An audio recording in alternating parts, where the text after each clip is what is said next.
Antara cara untuk kita nak mendapat keimanan yang terbaik adalah banyak tanya. Al-Quran kan ada cerita Ibrahim AS tanya Allah, macam mana engkau ya Allah menghidupkan orang yang dah mati. Wa iz qala Ibrahim rabbi arini kaifa tuhil mauta qala awalam tu'min qala bala walakin liyatma'inna qalbi.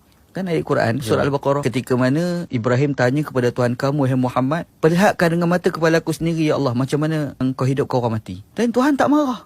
Tuhan tak ada label engkau ni apa, tanya soalan kafir, tak ada. Allah Ta'ala tanya, kau tak beriman ke Ibrahim?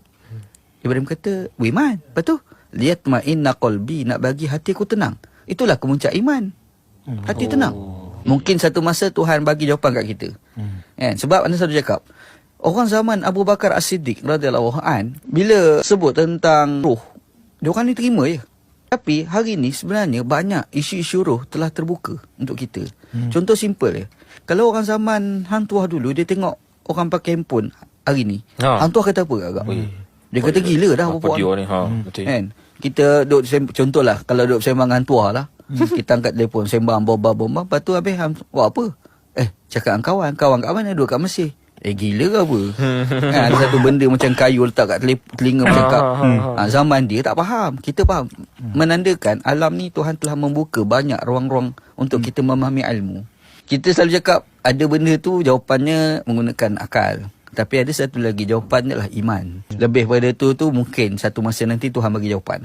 Sebab rahsia alam tu makin terbuka. Yes, betul. Sebab kalau kita bangkit, macam mana orang dulu nak faham Tuhan?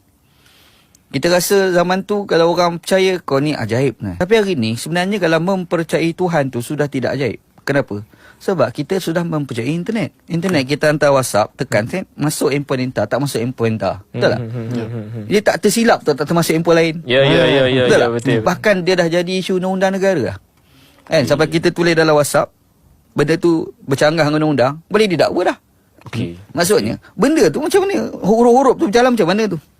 Itu pun kita boleh percaya. Bayangkan Tuhan yang lebih segala-galanya, beyond segala-galanya. Ada rahsia Tuhan akan buka sikit kan.